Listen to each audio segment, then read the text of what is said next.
Berdusta berarti berjalan menuju kebinasaan.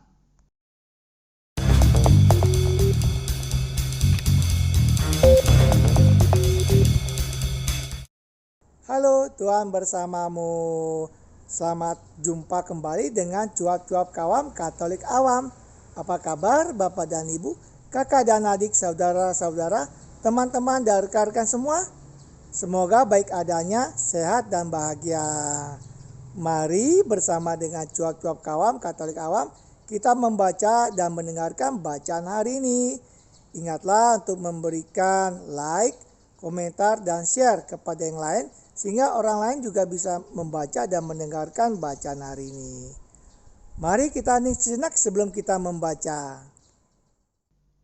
Inilah Injil Yesus Kristus menurut Lukas bab 4 ayat 14 sampai 22a.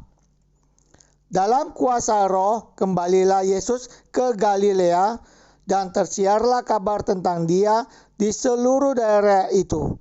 Sementara itu Ia mengajar di rumah-rumah ibadat di situ dan semua orang memuji Dia.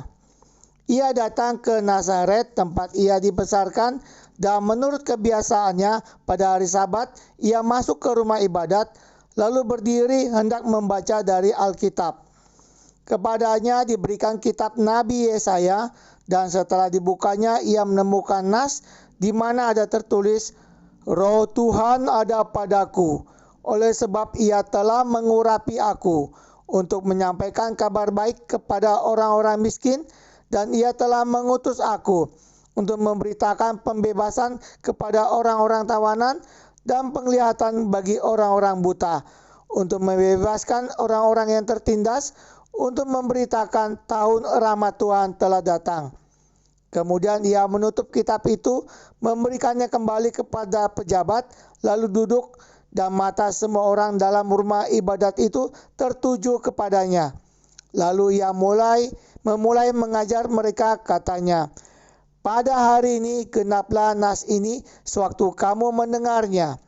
Dan semua orang itu membenarkan Dia, dan mereka heran akan kata-kata yang indah yang diucapkannya. Demikianlah sabda Tuhan, terpujilah Kristus. Setelah mendengarkan sabda Tuhan, mari Bapak dan Ibu, kakak dan adik, saudara-saudara, teman-teman dan rekan-rekan semua, kita mendengarkan renungan yang dibawakan dalam misa harian oleh Romo RDB Hardi Jantan Dermawan, Paroki Alam Sutera Gereja Santo Laurentius. Ibu bapak, saudara-saudari yang terkasih, oma opa, rekan-rekan muda, dan adik-adik yang terkasih. Ada satu renungan kecil, inspirasi yang coba saya tawarkan pada pagi hari ini. Mudah-mudahan berguna bagi hidup kita satu hari ini. Saudara-saudari yang terkasih, penulis surat Yohanes itu terus-menerus bicara tentang kasih, karish, kasih kepada Allah, kasih kepada sesama. Kita boleh bertanya, apa dasarnya kasih sih? Apa dasarnya? Tidak lain karena Allah itu mengasihi.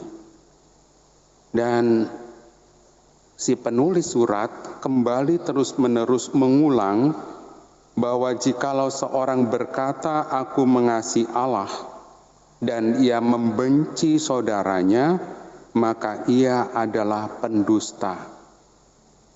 Bagi si penulis surat, dusta itu amat keterlaluan.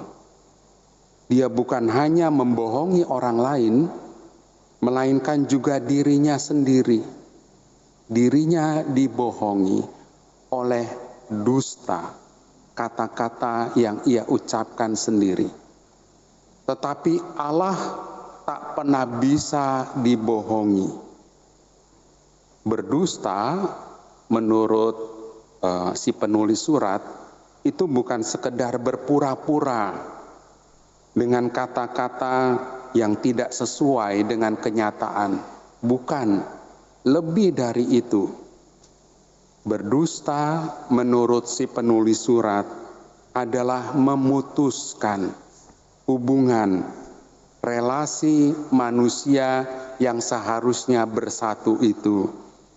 Bahkan memutuskan relasinya dengan Allah yang tak pernah berdusta.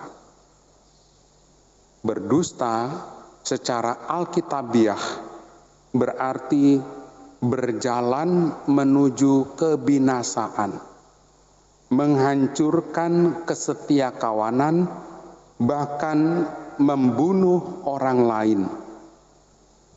Masih ingat saksi-saksi dusta dalam ruang pengadilan? Mereka membunuh orang lain. Saudara-saudari yang terkasih, lawan dusta itu adalah kebenaran. Maka ketika pasangan suami istri misalnya saja, entah suaminya, entah istrinya, itu punya simpanan, selingkuhan, bertahun-tahun lamanya, membohongi pasangan hidupnya, ya seperti pembicaraan miniseri televisi bukan, layangan putus itu, bersiaplah menuju kehancuran, bersiaplah menuju membunuh perlahan-lahan anggota keluarganya sendiri, bahkan sebetulnya membunuh dirinya sendiri. Sebab hidup seperti itu adalah hidup berdusta, berbohong. Sama halnya dengan sifat iblis yang kodratnya adalah berdusta dan berbohong. Tuhan bersamamu. Terima kasih Bapak dan Ibu, kakak dan adik, saudara-saudara, teman-teman dan rekan-rekan semua yang telah ikut membaca dan mendengarkan bacaan hari ini. Ingatlah untuk memberikan like, komentar, dan share kepada yang lain sehingga mereka dapat membaca dan mendengarkan juga serta mendapatkan berkat belas kasih dari Tuhan. Sampai jumpa kembali dengan cuap-cuap kawam, Katolik awam. Salam sehat, sejahtera, dan bahagia. Tuhan memberkati.